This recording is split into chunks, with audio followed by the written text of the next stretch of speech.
इसको all over Malakheda में सात संगति चल रही है परमात्मा की। 2.5 घंटे का लाइव जो सत्संग है वो पहले वो बन चुका है, ये उसका दूसरा पार्ट है। बीच में हम परमात्मा जी का शब्द गा रहे थे, लाइव प्रोग्राम बंद हो गया था। अब बीच में चाय आ गई, हम चाय राम ले रहे हैं। उसके बाद हम शब्द को कंप्लीट करेंगे और परमात्मा की फिर चर्चा करेंगे। चाय पी लो पहले भाई बहन। सुरेश जी कुछ तो बोलो, अजी कुछ बोलो, कुछ। अच्छा ये तो बता दो, परमात्मा आपको आश्रम में मिला करते थे ना, आपकी बातचीत हुई परमात्मा से कभी? तो बताओ ना क्या बात हुई।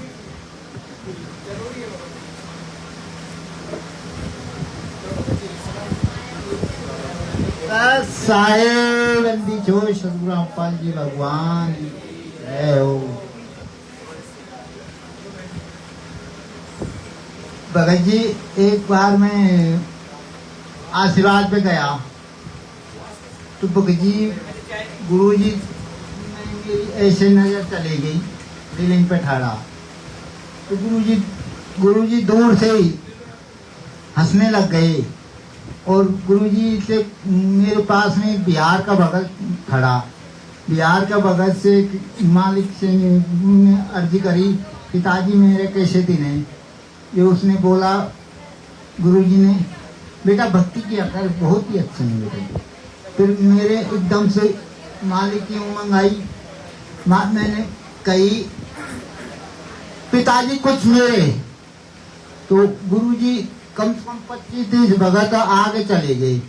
गुरुजी ने इतनी भनक सुन के गुरुजी वापस आए दौड़ के और ले बेटा दोबारा आशीर्वाद देते, बेटा भक्ति क्या करे, बहुत ही अच्छे दिन।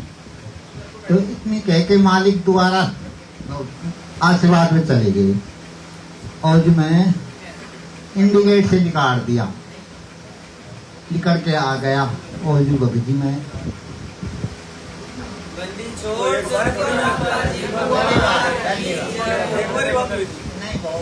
दूसरी बार की बताओ ना, और चाय भी तो बोली है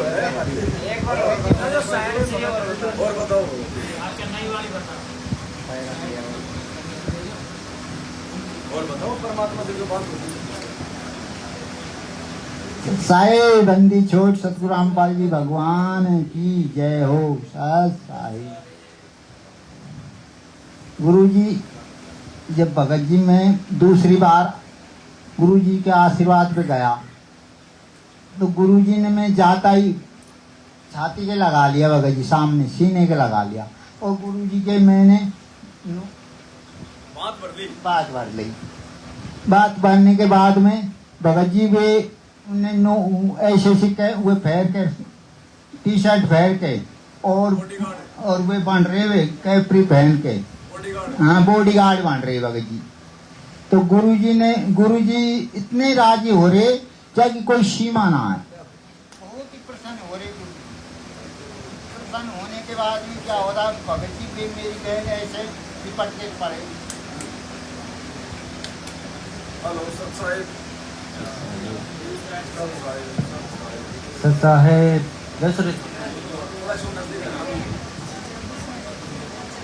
उसके हेलो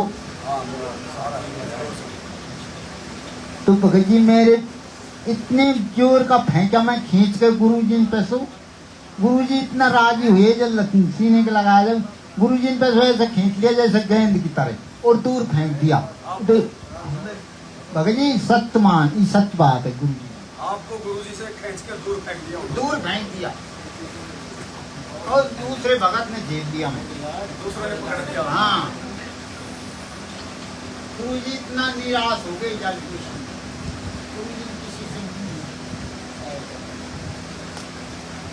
किसी से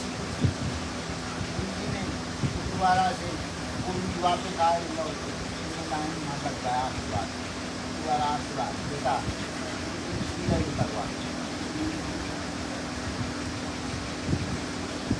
सही बात है भगत जी, दिक्कत की जावे भगत जी, दिक्कत की जावे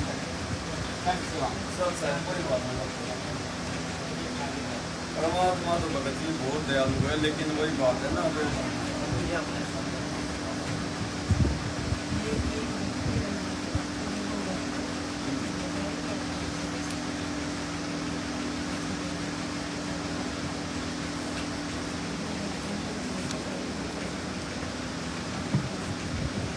ससा है।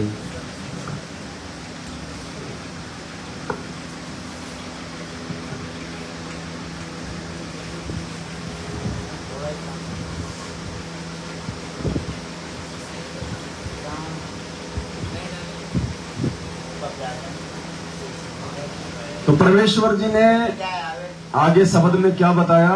भूल पड़ी जब गोरख जी को सिद्धि खूब दिखलाई रे, और गुरु रामपाल की शरणा पाकर फिर सतनाम की रट लगाई रे। गुरु रामपाल की शरण अर्थात 650 साल पहले यही सतगुरु रामपाल जी भगवान उस समय कबीर जी के रूप में थे, और इन्हीं की शरण में आके फिर परमात्मा ने उनको सतनाम तक भी दिया था। अब इस बात का जो प्रमाण है खुद गुरु जी का एक जो सत्संग है वो भी देता है पुण्यात्माओं, क्योंकि ये शब्द कोई उबाई से नहीं वो किए जा रहे हैं। एक एक शब्द आपको यथार्थ मिलेगा, परमात्मा की महिमा से युक्त मिलेगा, कहीं कोई झूठ नहीं मिलेगी इसमें। गुरु जी कहते हैं लाहौर पेशावर की झूठ नहीं मिलेगी। परमात्मा जी का शब्द है एक, साहिब कबीर आजा आत्मा तो है पुकारती, तेरे हाथ में चाबियो सतगुरु सतलोक दवार की। इस शब्द के लास्ट में परमात्मा, क्योंकि आपको पता है हर शब्द के लास्ट में परमात्मा एक गहरा संकेत छोड़ते हैं, एक गहरा भेद देते हैं। तो इसके लास्ट की चौपाई है, उसको जब आप सुनेंगे, जब परमात्मा ने गोरखनाथ जी को नाम दिया तो लास्ट में परमात्मा क्या कह रहे हैं कि गुरु रामपाल की शरणा पाकर। आप देखना फिर आपको पता चले, गुरु जी खुद कह रहे हैं कि नालायको उस समय मैं ही था, अपना नाम ले रहे हैं परमात्मा कि रामपाल की शरणा पाकर पावे डोरी मक्कर तार की। सुनो इस शब्द को ध्यान से, समझ में आएगा कि कौन था वो कबीर।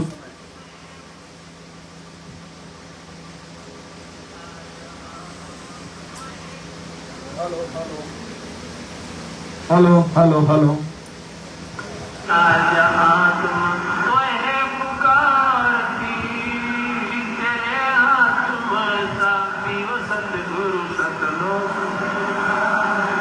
गोरखनाथ रिद्धि सिद्धि में फूला नहीं समावे, मुर्दे तक को जीवित करते काल भक्ति दरड़ावे। से गोरखनाथ रिद्धि सिद्धि में फूला नहीं समावे, यानी गोरखनाथ रिद्धि सिद्धि में फूला नहीं समा रहा था, और कम से कम 4-5 फुट की ऊंचाई पे जाके बैठ गया त्रिशूल के ऊपर। बोला आजा रामानंद ऊपर, आजा कबीर ऊपर। अब परमात्मा तो अंतर्यामी थे, उन्होंने एक धागा फेंका ऊपर 100 मीटर लंबा और उस पे जाके बैठ गए। बोला बेटा यहाँ आ जा अब तू। तो गोरखनाथ जी ने देखा है तेरा बाप है, तेरे बस में नहीं आएगा। बोला परमात्मा नीचे आ जाओ, नीचे बैठ के बात कर लेते हैं। तो परमेश्वर इस शब्द में कह रहे हैं कि गोरखनाथ रिद्धि सिद्धि में फूला नहीं समावे, और मुर्दे तक को जिंदा करके यो काल भक्ति दरड़ावे। और फिर आगे क्या कह रहे हैं गुरु जी पुण्यात्मा, फिर समझ में आएगा वो कबीर कौन था। गोरखनाथ किसकी शरण में आया था 650 साल पहले। आजा आत्मा तोहे पुकारती, तेरे हाथ में साबियो सतगुरु सतलोक। गोरखनाथ रिद्धि सिद्धि में फूला नहीं समावे, मुर्दे तक को जीवित करते काल भक्ति दरड़ावे। से गोरखनाथ रिद्धि सिद्धि में फूला नहीं समावे, मुर्दे तक को जिंदा करते काल भक्ति दरड़ावे। रामपाल सतगुरु की शरणा पावे, डोरी मक्खर तार की, तेरे हाथ में साबियो सतगुरु सतलोक। यानी परमात्मा ने स्पष्ट कर दिया कि उस समय गोरखनाथ से मेरे से दीक्षा ली थी। रामपाल गुरु की शरणा पाकर डोरी मकर तार की। तो गोरखनाथ ने उस समय जिससे दीक्षा ली थी, आज परमात्मा इस शब्द के माध्यम से लास्ट में संकेत देते हुए ये कह रहे हैं कि वो मैं ही था, रामपाल दास, वो कबीर जिसको तुम फोटो में ढूंढ रहे हो, आज तुम्हारे सामने जिंदा रूप में खड़ा हूं। फिर भी हमारी बुद्धि नहीं खुल रही, हम पहचान नहीं पा रहे परमात्मा को, फोटो को ही भगवान मान के फूल फाल चढ़ा रहे हैं। रोज नित्य नियम में पढ़ाता है परमात्मा, गरीब जिंदा जोगी जगत गुरु, मालिक मुर्शिद पीर, काल कर्म लागे नहीं नहीं शंका नहीं सीर। गरीब ऐसा सतगुरु हम मिल्या, तेज पुंज की लोय, तन मन अर्पु शीस पू। होनी होए सो होए। जिंदा जोगी जगत गुरु, पता नहीं परमात्मा ने इतने प्रमाण दे दिए। अब गरीबदास जी ने क्यों लिखा वो ग्रंथ? अपने चेलों के लिए थोड़ी लिखा था। क्या गरीबदास जी के किसी भगत ने ग्रंथ साहब को कभी पढ़ा क्या? वो तो हमारे लिए लिख के गए थे। अब हमने सोच लिया और गरीबदास जी और कबीर जी के बीच की वार्ता हो रही है। अरे भैया, वो गरीबदास भी तो यही था, वो हमारे लिए लिख के गए। आज धर्मदास जी से कबीर सागर परमात्मा ने हम समय के लिए थोड़ी लिखवाया। आपको गरीबदास जी की जगह पे रखना है और सतगुरु रामपाल जी भगवान को कबीर जी की जगह रखना है, तब ये चीजें हमारी समझ में आएंगी कि कौन है ये परमात्मा। अब बताओ, हम भगत संत रामपाल जी के और नित्य नियम में हम महिमा गाए गरीबदास जी की, कबीर जी की, क्यों भाई? हम तो अपने गुरु की गाएंगे ना।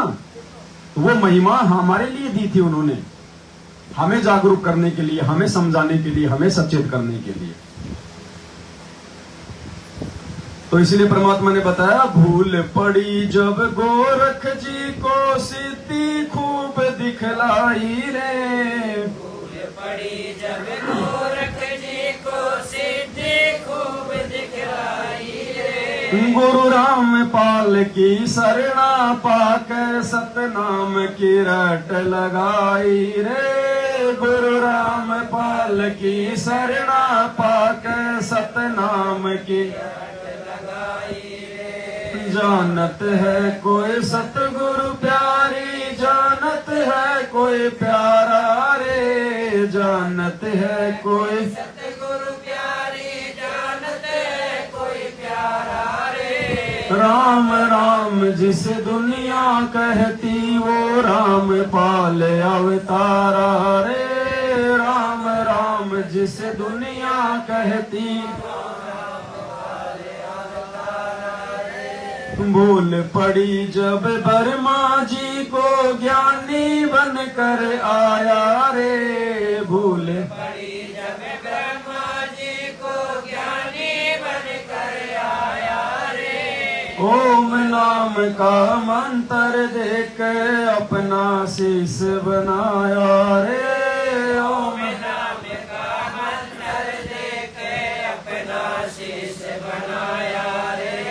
भूल पड़ी जब ब्रह्मा जी को, गुरुजी ने क्या बताया कि प्रथम बार जब ये परमात्मा अपने आप को छुपाते हुए और परमात्मा किसी और को बताते हुए कि जब ये परमात्मा प्रथम बार यहाँ आया इस काल लोक में, तो सबसे पहले परमात्मा ब्रह्मा जी के पास गए। ब्रह्मा जी को ज्ञान बताया, सारी चीजें बताई। ब्रह्मा जी को बहुत अच्छा लगा और ब्रह्मा जी ने ज्ञानी रूप में आए हुए उस समय सतगुरु रामपाल जी भगवान को अपना गुरु बना लिया था।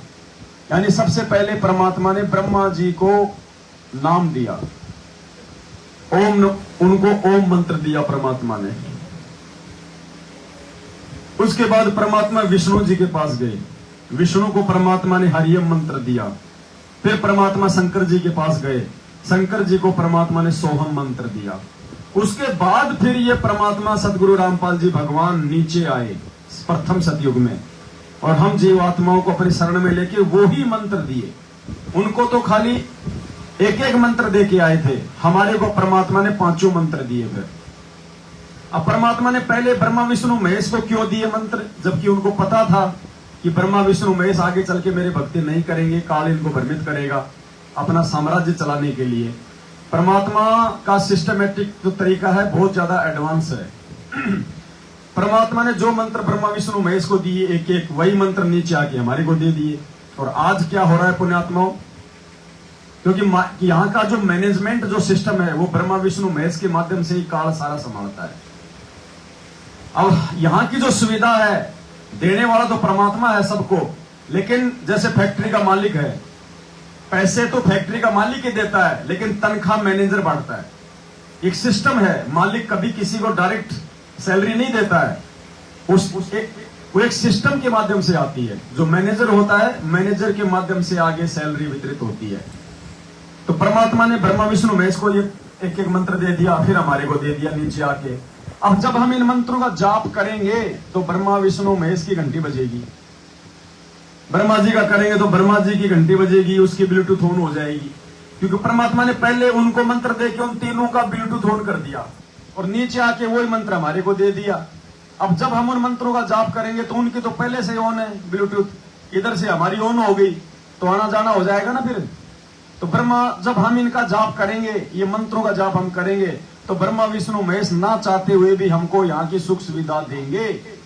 वो ये मैनेजर हैं यहाँ के 3 लोग के, और हम समर्थ के बच्चे हैं, हम यहाँ पे मजदूर बन गए, हम इनके कर्जवान हो गए थे। तो परमात्मा ने इनका ये कर्जा उतरवाने के लिए ऐसा सिस्टम बनाया परमात्मा ने। जितना हम इन मंत्रों का जाप करेंगे जो सतगुरु ने दिए हैं मर्यादा में रह के, तो ही वो हमारे को उसका प्रतिफल देंगे, मजबूरन देंगे, उनको देना पड़ेगा, वो रोक नहीं सकते। और हम जाप ही नहीं करेंगे, मर्यादाएं तोड़ देंगे तो वो नहीं देंगे। देखो फैक्ट्री में आदमी काम करता है, अगर काम करेगा तो ही तनख्वाह मिलेगी ना, काम नहीं करेगा तो तनख्वाह नहीं मिलेगी, चाहे रोज उस फैक्ट्री में 8 घंटे बैठ के आ जाए, खाना खा के आ जाए अपने घर से लिया हुआ, उसको तनख्वाह नहीं मिलेगी। तो इसी प्रकार यदि मर्यादा में रह के इन मंत्रों का जाप करेंगे जो हमें सतगुरु ने दिए हैं, तो ब्रह्मा विष्णु महेश से हमें यहाँ के 3 लोग के सुख प्राप्त होंगे। हमारा जो घर परिवार है वो अच्छे से चलेगा, हमारा जो काम धंधा है वो अच्छे से चलेगा, 2 पैसे घर में होंगे तो बच्चों को पढ़ा पाएंगे, कोई जरूरत के सामान लेके आ पाएंगे। और मर्यादा तोड़ देंगे तो चाहे कितना ही, चाहे प्रथम मंत्र चाहे सतनाम का जाप करते रहो, इसका कोई लाभ नहीं, कोई प्रतिफल नहीं इनका। तो सबसे पहले परमात्मा ब्रह्मा जी के पास गए, फिर विष्णु के पास, फिर शंकर जी के पास में, और उनको एक एक मंत्र देके गुरु जी ने उनका ब्लूटूथ ऑन किया, फिर वही मंत्र हमारे को दिए। इस प्रकार से परमात्मा इनसे हमारे को लाभ दिलवा रहे हैं।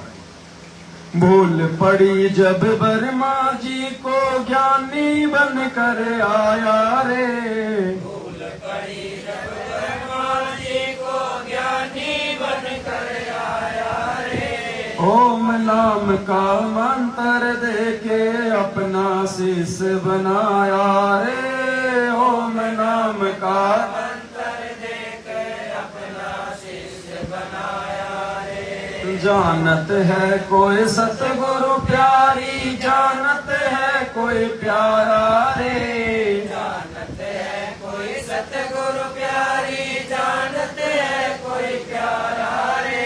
राम राम जिसे दुनिया कहती, वो राम पाल अवतारा रे, राम राम जिसे दुनिया कहती, वो राम पाल अवतारा रे। भूल पड़ी जब विष्णु जी को हरियम नाम सुनाया रे, भूल पड़ी जब विष्णु जी को हरियम नाम सुनाया रे। शंकर जी को शरण में लेके अजरो अमर बनाया रे, शंकर जी को शरण में लेके अजरो अमर बनाया रे। जानत है कोई सतगुरु प्यारी, जानत है कोई प्यारा रे, जानत है कोई सतगुरु प्यारी, जानत है कोई प्यारा रे। राम राम जिसे दुनिया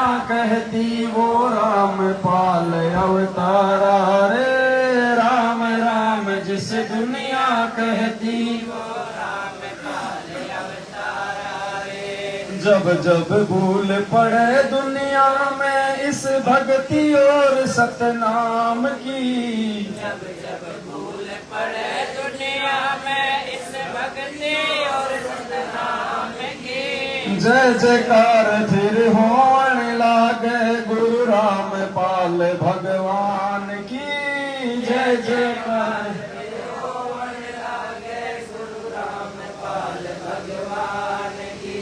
जब जब भूल पड़े दुनिया में इस भक्ति और सतनाम की, जय जयकार फिर होने लागे गुरु रामपाल भगवान की। आत्माओं 3 युगों में इस भक्ति की भूल पड़ी रहती है।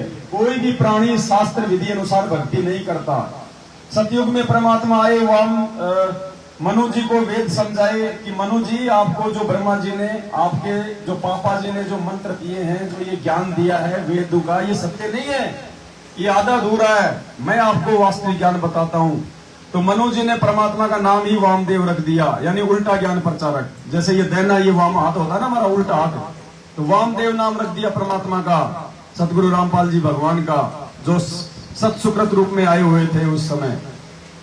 तो पुण्यात्मा 3 युगों में भक्ति की भूल पड़ी रहती है। ये सतनाम नहीं होता किसी के पास भी।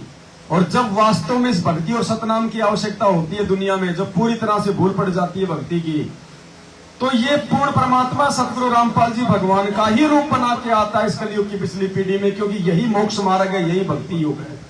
और इस समय फिर उस परमात्मा की जय जयकार होती है, पूरी दुनिया इस परमात्मा की जय जयकार करती है, क्योंकि यही परमात्मा फिर वो वास्तविक भक्ति बताता है दुनिया को, मोक्ष मार्ग बताता है। जो आज है वो समय, आज इस परमात्मा की जय जयकार हो रही है और आने वाले समय में पूरी दुनिया इस परमात्मा की जय जयकार करेगी।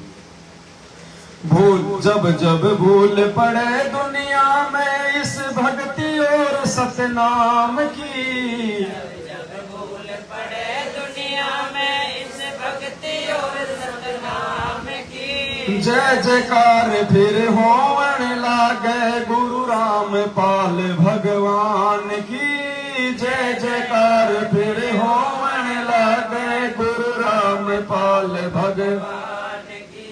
जानत है कोई सतगुरु प्यारी, जानत है कोई प्यारा रे, जानत है कोई सतगुरु प्यारी, जानत है कोई प्यारा रे। राम राम जिसे दुनिया कहती वो रामपाल अवतारा रे, राम राम जिसे दुनिया कहती वो रामपाल अवतारा रे। इस दुनिया को रचने वाला दाव धनाने वाला है, इस दुनिया को रचने वाला गाँव जलाने वाला है। रामपाल मेरा सतगुरु प्यारा घट घट रमने वाला है, रामपाल मेरा सतगुरु प्यारा घट घट रमने वाला है। जानत है कोई सतगुरु प्यारी,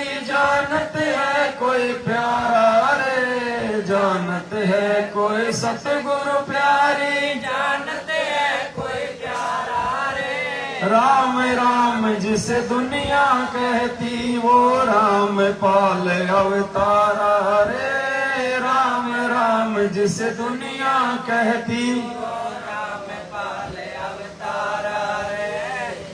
सत साहिब बंदी छोड़ सतगुरु रामपाल जी भगवान की जय हो।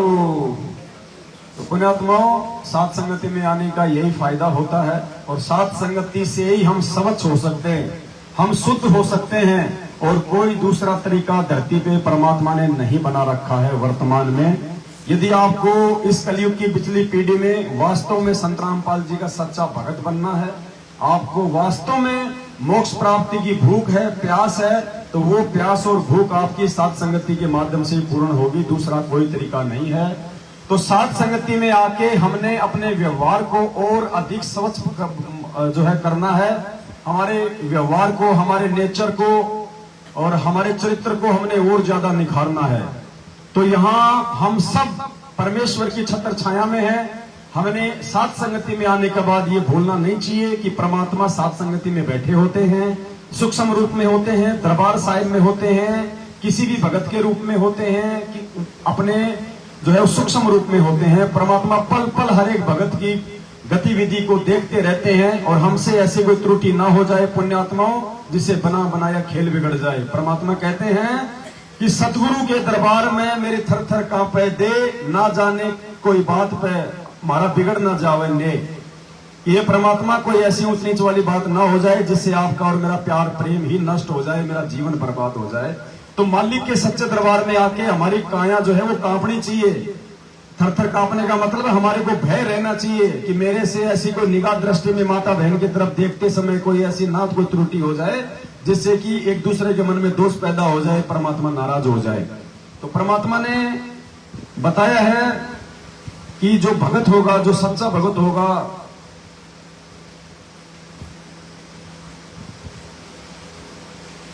उसके व्यवहार को परमात्मा ने बताया है।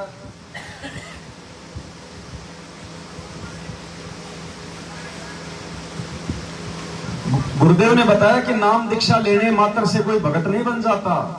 भगत वो होता है, शिष्य वो होता है जो सतगुरु की शिक्षाओं पे चलता है, सतगुरु के प्रत्येक वचन पे चलता है, अपने परमात्मा को प्रसन्न करने का प्रयास करता है।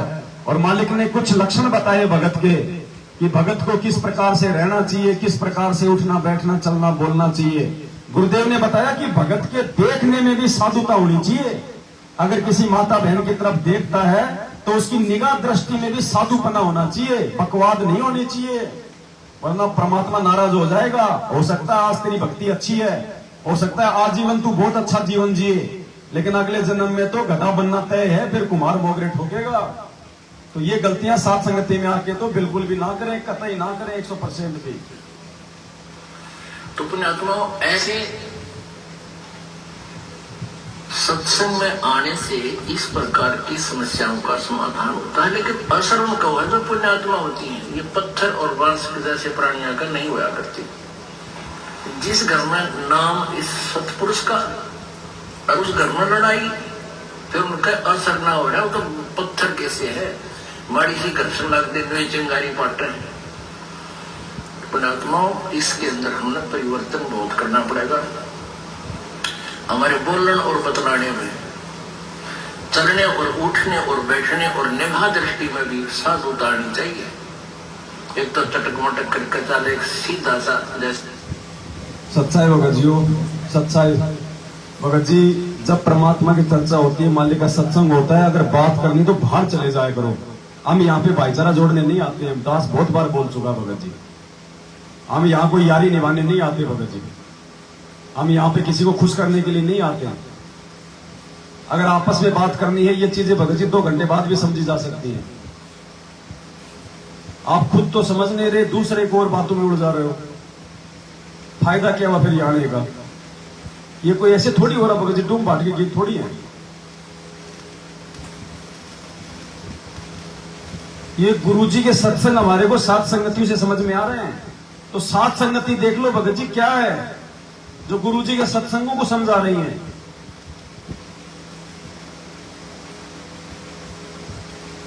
भगत जी यहां से कुछ लेके जाओ, लेके बातचीत करने के लिए तो बाद में पूरा महीना पड़ा हमारे पास में, बकवाद ही करेंगे हम और क्या करेंगे। मालिक के सत्संग हो रहे भगत जी, परमात्मा के।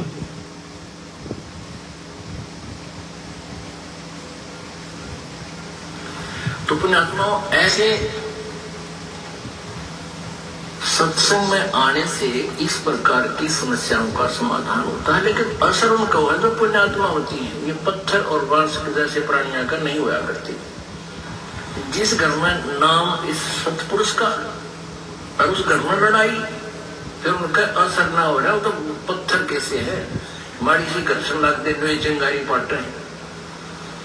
पुण्यात्माओं, इसके अंदर हमने परिवर्तन बहुत करना पड़ेगा। हमारे बोलने और बतलाने में, चलने और उठने और बैठने और निगाह दृष्टि में भी साधुता आनी चाहिए। एक तो चटक मटक करके चले, एक सीधा सा जैसे बिल्कुल भक्त संत चला करते हैं। उठने और बैठने में भी कहीं बकवाद नजर नहीं आवे, देखने में भी कोई ऐसी त्रुटि संत की दृष्टि में नहीं होनी चाहिए, भगत की भी। तो हम सत्संगी हैं, अन्यथा हम केवल नाम उपदेश है, असर कति नहीं। तो ये परमात्मा का वचन है भाई। आप देख लो हम अपने जीवन में इन बातों को कितना उतार पा रहे हैं, और जब तक नहीं उतारेंगे, चाहे रोज साथ संगति में आते रहो, अगले जन्म में गधा बनना ही बनना है। क्योंकि मौका तो यही है मोक्ष का, और मोक्ष का मौका भी कब तक, जब तक गुरु जी के पैर धरती पे हैं। जब तक गुरु जी शरीर रूप में हैं, तब तक मोक्ष के अधिकारी हैं। उसके बाद मोक्ष नहीं है किसी का भी। कोई ये सोचे कि मेरे पोतों का, मेरे पड़पोतों का, मेरा उनके पोतों का धर्मदास जी की तरह नहीं। आपने केवल अपने आत्म कल्याण की चिंता करनी है, अपने पोते पड़पोतों की चिंता नहीं करनी है। धर्मदास यही तो मार खा गया था। ये परमात्मा फिर मेरी छठी पीढ़ी में क्या होगा। तो परमात्मा ने कहा कि तेरा तो मोक्ष हुआ नहीं, तो पीढ़ी का तो ठेकेदार बन गया अभी से, और रह गया उसी चक्कर में। जीवित समाधि दी परमात्मा ने जगन्नाथ में जाके। जीवित समाधि का मतलब क्या होता है, मोक्ष नहीं होता। धर्मदास भी यही पढ़ा है, सात संगति में आ गया होगा कहीं न कहीं। ऐसे पार नहीं होते, ना नानक पार हुआ, ना धर्मदास पार हुआ। क्या कहा परमात्मा ने, हम सत्संग थोड़े ध्यान से नहीं सुनते। परमात्मा ने क्या कहा कि 64 लाख फेल हो गए, ये कहते ना। तो नानक जी को 64 लाख से बाहर थे क्या? धर्मदास 64 लाख से बाहर था क्या? मेरा भाई 64 लाख से बाहर थी क्या? सब 64 लाख में आ गए, एक भी पार नहीं हुआ। पार करने का समय ये है, वर्तमान का समय।